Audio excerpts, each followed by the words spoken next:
kemungkinan ini juga dimanfaatkan oleh Istana Lama untuk membuat dekret dan lain sebagainya. Haus jabatan juga konteksnya. Kalau itu terjadi haus jabatan juga. Jadi haus jabatan juga kalau itu terjadi konteks misalnya dekret dan salah satu pilihannya adalah kembali kepada Undang-Undang Dasar 45, haus jabatan juga. Artinya mereka lebih membutuhkan Mr. P dibandingkan Mr. J yang sudah mau mengakhiri jabatannya. Yang barangkali ditengarai disebut menjadi orang yang haus jabatan dan yang suka ngintel-ngintelin.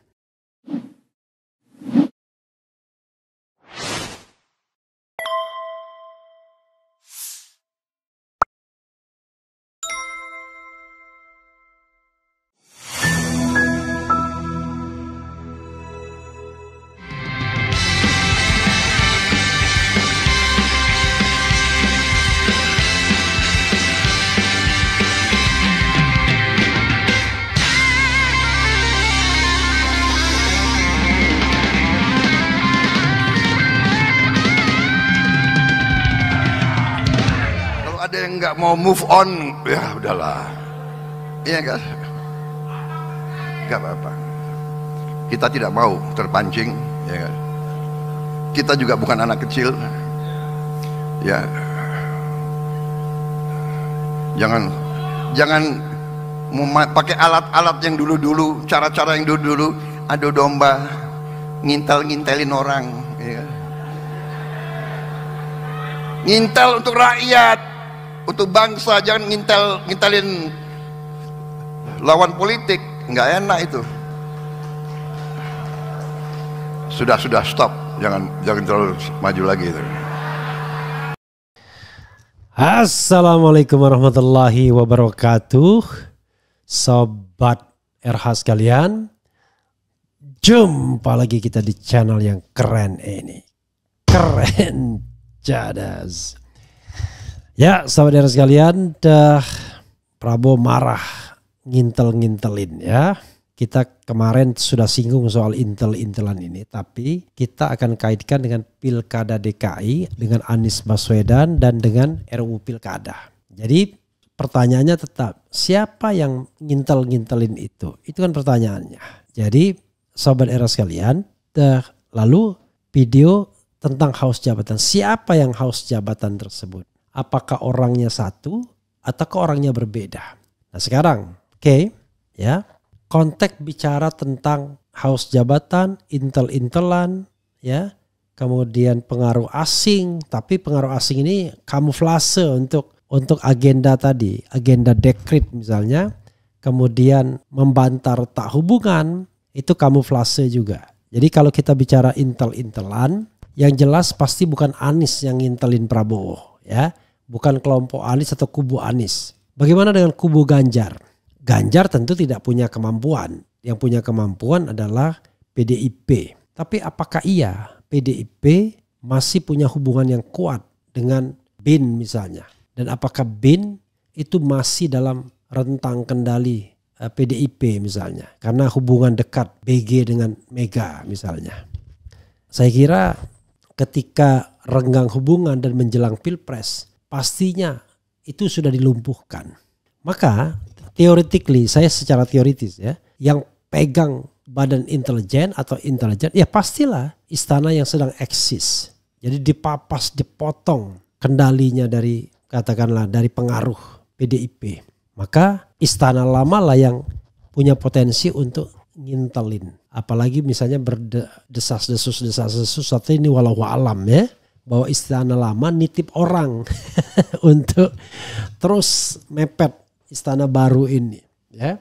Coba dicek misalnya orang-orang dekat itu, samping kiri samping kanannya itu siapa? Apakah betul orangnya Mr. P atau orangnya Mr. lain yang ditaruh di situ, yang dalam bahasa Mr. P diintelin. Nggak mungkin Anies Baswedan ngintelin, rasanya nggak mungkin juga Mega ngintelin. Nggak ada gunanya. Yang bisa ngintelin itu orang yang memiliki jabatan, memiliki institusi, kan begitu. Dan dia bisa menggerakkan aparat untuk ngintelin, kan begitu. Jadi satu ya, secara logis terjawab. peran Raja Jawa ya dalam intel mengintel. Ya tentu kalau dia omongkan begitu Mr. P akan menolak. Tapi pertanyaannya ada siapa? Refli Harun ngintelin kan nggak mungkin. Anies nggak mungkin. Kemudian kalau Megawati apa kepentingannya? Toh dia berada di luar kekuasaan. Penguasa lah yang suka ngintelin. Yang suka ngintelin penguasa pastinya. Itu satu. Yang kedua adalah bicara mengenai haus jabatan. Kira-kira haus jabatan sama yang ngintelin itu inline nggak? Kelompoknya, orangnya, kekuasaannya. Siapa orang yang haus jabatan? Ya kalau kita cek satu-satu, semua presiden itu ketika harus step down, ya udah step down, berhenti. Mulai zaman reformasi lah ya, mulai dari Megawati ya, karena Habibie lah, mulai dari Habibie, kemudian kalau Gus Dur kan di-impeach Megawati, kemudian SBY. Ya kalau saatnya berhenti ya berhenti. Tidak berimajinasi untuk melakukan perpanjangan masa jabatan. Atau untuk 3 periode. Masa Anies haus jabatan? Haus jabatan itu orang yang sudah mendapatkan jabatan. Masa orang kehausan, ya kan? Apa istilahnya? Orang butuh minum. Jadi, tetapi kemudian udah minum tetap aja pengen minum. Nah itu haus namanya. Haus. Tapi kalau orang minum, ya karena memang kebutuhan untuk minum. Nah sekarang pertanyaannya, Anies jabatan apa yang dia ingin berkali-kali dia rebut? Kan enggak. Pilkada DKI baru sekali, presiden baru sekali. Dibandingkan dengan Mr. P sendiri, Mr. P sudah 5 kali running for the presidency, ya kan? Running for the president. Mulai tahun 2004 sampai 2024, ya. Jadi dalam rentang 20 tahun dia mengupayakan terus-menerus untuk menjadi presiden. Melalui konvensi Partai Golkar, melalui pasangan dengan Megawati, melalui pertarungan dengan Jokowi 2 kali dan akhirnya menang 2024. Jadi lebih banyak dia berkompetisi dalam politik untuk mencari jabatan. Tetapi haus jabatan itu bisa jadi. Sudah ada dapat jabatan tapi pengen lebih. Nah itu haus. Nah, kalau begitu konteksnya kita bisa jawab. Yang ngintelin dan yang haus jabatan tuh orangnya sama atau kekuasaannya sama. Lalu bisa nggak kita mengatakan hubungannya retak dikaitkan dengan persetujuan RUU Pilkada yang ternyata dimulai oleh Gerindra melalui Mr. D, tapi Mr. D pula yang mengumumkan bahwa tidak terpenuhi quorum seolah-olah dengan mudahnya. Padahal rapatnya baru pagi hari ketika demonstrasi atau unjuk rasa itu belum penuh. Tapi barangkali ya kontra intelijennya ya ini kan kontra intelijennya mengatakan jangan diteruskan ini, kalau diteruskan bahaya, akan men-trigger sebuah riot, kerusuhan di mana-mana. Ingat itu sehari ya, tanggal 19 pengumuman Ridwan Kamil, Suswono, tanggal 20 putusan MK, tanggal 21 rapat Balek, tanggal 22 mau persetujuan paripurna dan kemudian di demo rame-rame. Dari mana orang demo tersebut? Ya inilah yang kemudian Mr. P mengengarai, wah ini ada sponsornya katanya, luar negeri, sama seperti 98. Tapi dia tidak menyebut kemungkinan ini juga dimanfaatkan oleh Istana Lama untuk membuat dekret dan lain sebagainya. Haus jabatan juga konteksnya, kalau itu terjadi haus jabatan juga. Jadi haus jabatan juga kalau itu terjadi konteks misalnya dekret dan salah satu pilihannya adalah kembali kepada Undang-Undang Dasar 45, haus jabatan juga. Jadi saudara sekalian, kalau politik itu kan harus rasional, ya. Bantahan di ruang publik itu biasa, ya. Cuman ya kita juga diajarin cerdas, ya kan. Gak mungkin tiba-tiba DPR menyerah begitu saja, gak ada jalan ceritanya. Dan siapa yang bisa menyetop Istana Lama kecuali Istana Baru. Jadi dalam kondisi ini Istana Lama ini lame duck office, bebek lumpuh dia. Nah Istana Baru kemudian menunjukkan taringnya dengan peristiwa RUU Pilkada ini yang sebelumnya dia diam-diam saja, adem-adem aja, karena tadi mengantisipasi jangan sampai kemudian tiba-tiba ada kebijakan-kebijakan untuk membuat ini bubrah semuanya, ya. Gitu ya saudara sekalian. Jadi kalau kita baca maknanya kemudian maka disitulah ada statement yang mengatakan haus jabatan, termasuk juga untuk putranya kan.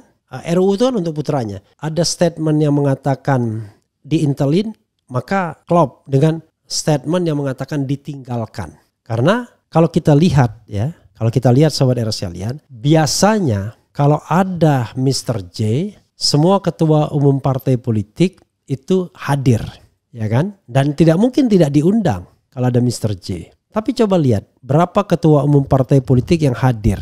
Yang hadir cuma Bahlil sebagai ketum Golkar duduk di samping Anies. Dan Bahlil dianggap proksinya Mr. J. Kemudian PKS karena hubungan baik tapi sekjennya bukan presidennya yang datang. Partai apa lagi? Saya tidak melihat PAN, tidak melihat PKB, tidak melihat Presiden PKS juga tidak hadir. Kemudian tidak melihat juga Gerindra jelas, Golkar jelas. Demokrat, kayaknya tidak ada juga Demokrat. Ada nggak Demokrat? Sepertinya tidak hadir juga Demokrat. Dan P3 saya tidak tahu ya P3 hadir nggak. Nah kan ini menunjukkan bahwa itulah jangan-jangan maknanya. Nanti kita lihat pada saat misalnya penutupan. Konon penutupan akan menghadirkan Mr. P. Kita akan lihat siapa saja yang akan hadir bersama Mr. P. Kalau diundang, tapi kalau nggak diundang memang susah juga. Artinya mereka lebih membutuhkan Mr. P dibandingkan Mr. J yang sudah mau mengakhiri jabatannya. Yang barangkali ditengarai disebut menjadi orang yang haus jabatan dan yang suka ngintel-ngintelin. Gitu ya Sobat Era sekalian. Luar biasa kan? Politik ini kalau kita lihat secara rasional ya. Secara apa adanya. Karena itu kita membutuhkan apa yang namanya freedom of speech ya. Untuk melihat semua ini dari kacamata yang memang sejernih-jernihnya ya. Sejernih-jernihnya. Misalnya bagaimana perkembangan soal Anies misalnya. Coba lihat ada tweet dari Jarod Saiful Hidayat misalnya ya. Yang kemudian bicara mengenai soal nanti ya. Tapi sekali lagi ya. Kalau kita bicara mengenai tidak adanya Anies ya ada faktor lain tidak jadinya Anies ya. Faktor lain yang dibuat istana lama. Jadi istana baru mungkin deal tapi istana lama masih menggunakan kekuatan lama, kekuatan koersif yang barangkali juga membuat resah ya. Karena misalnya ada tweet ya dari seseorang ya. Misalnya begini. Jadi tweetnya itu bicara mengenai misalnya siapa ini Sudarsono Saidi ya. Saidi _ Mak Jeleb misalnya dia posting ya. Ada surat masuk ke Simbo. Ada potensi ART Simbo akan dijadikan tersangka. Rupanya perlu ada tindakan kompromi. Tak bisa nekat terabas sana sini. Ada pilihan ngotot calonkan dia atau si ART tersangka. Ya ini masih ibaratnya ya pola yang juga digunakan terhadap Erlangga. Tapi apakah itu masih efektif?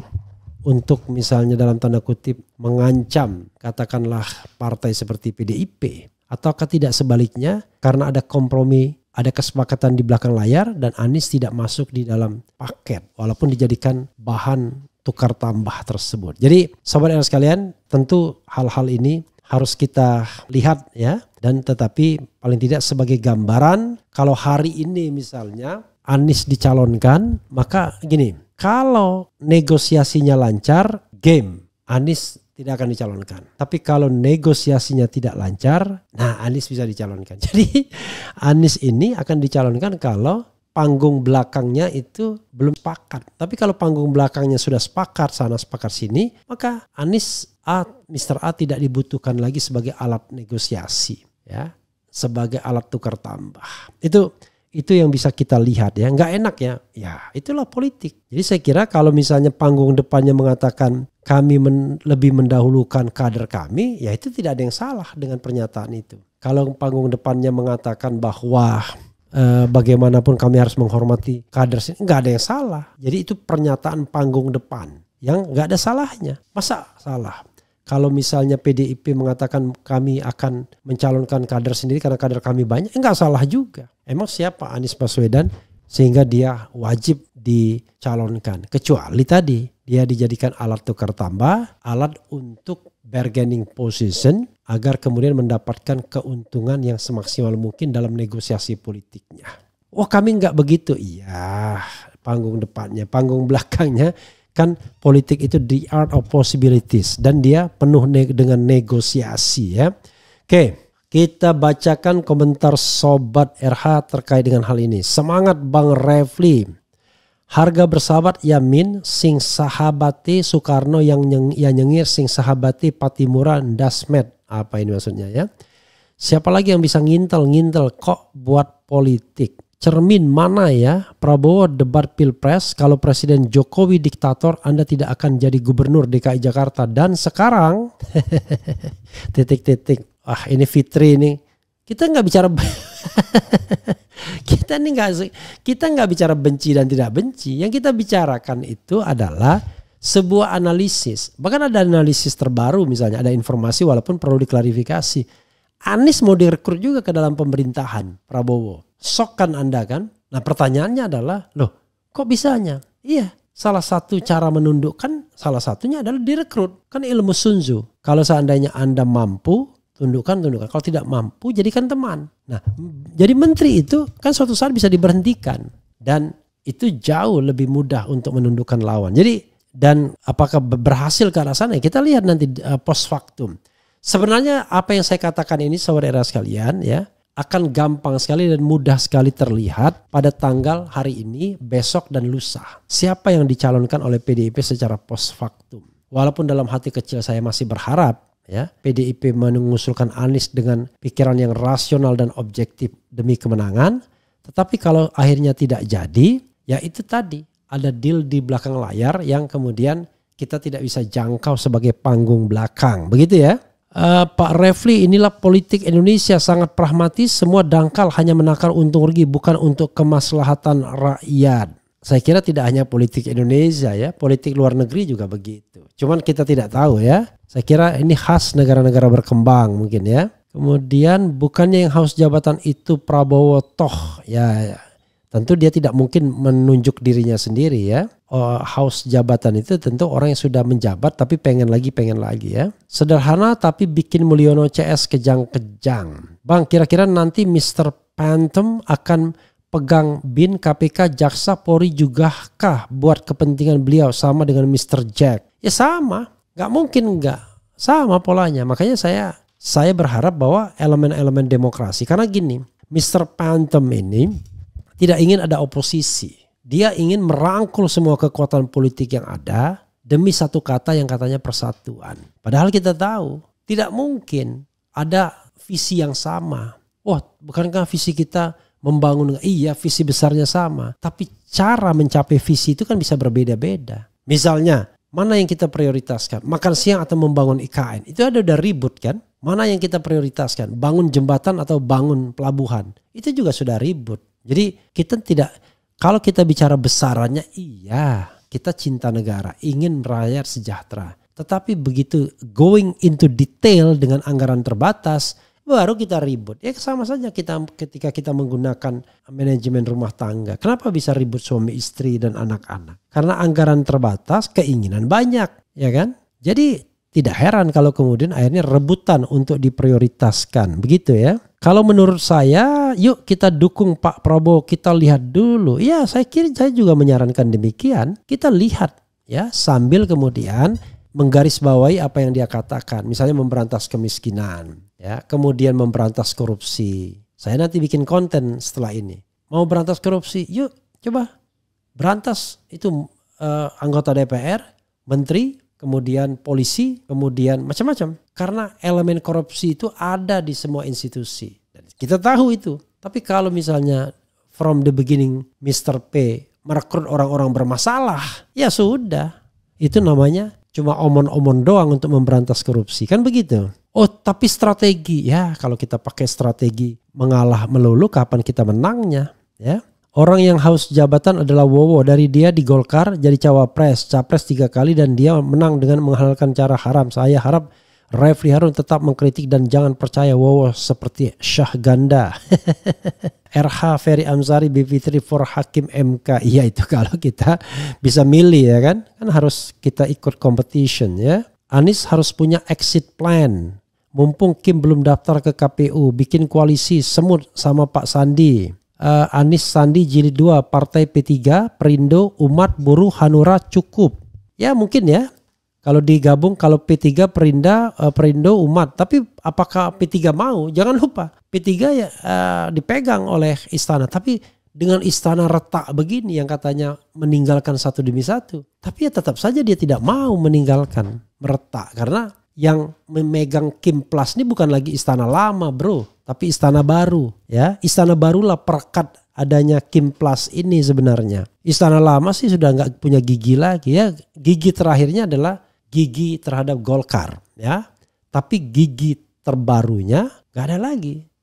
Gigi yang ada adalah gigi Istana Baru sekarang ini ya. Pak Refli Harun, Anies nggak apa-apa nggak dicalonkan, tapi caranya Mega ya jangan begitu juga. Belum apa-apa sudah resisten terhadap Anies dari pernyataannya dan dipermalukan dengan di prank dia sudah datang loh bang. Ya mau diapain lagi?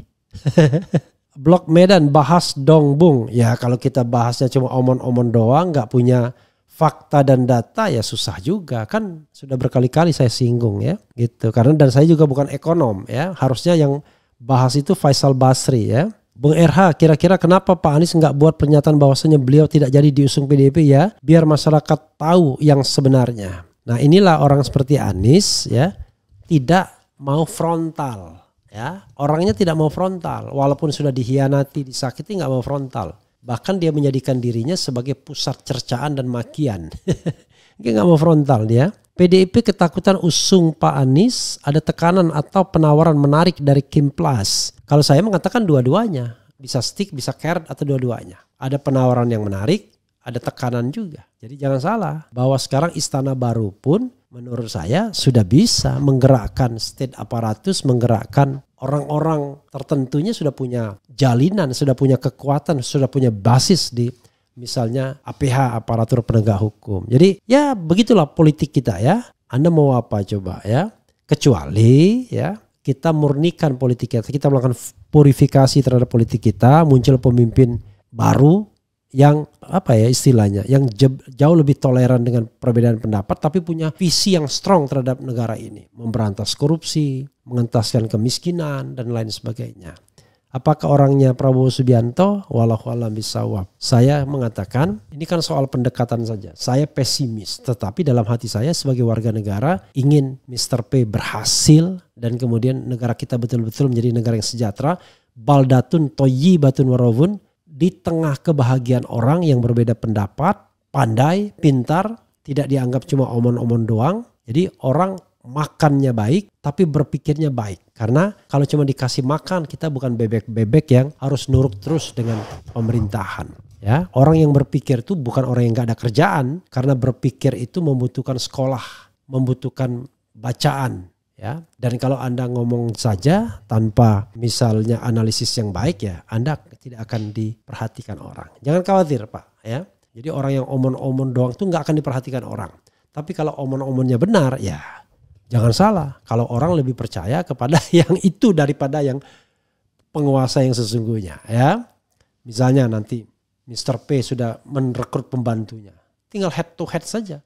Mana orang lebih percaya pada integritas yang ono atau yang ini ya kan. Itu saja sobat sekalian. Wassalamualaikum warahmatullahi wabarakatuh. Keren cadas. Cie.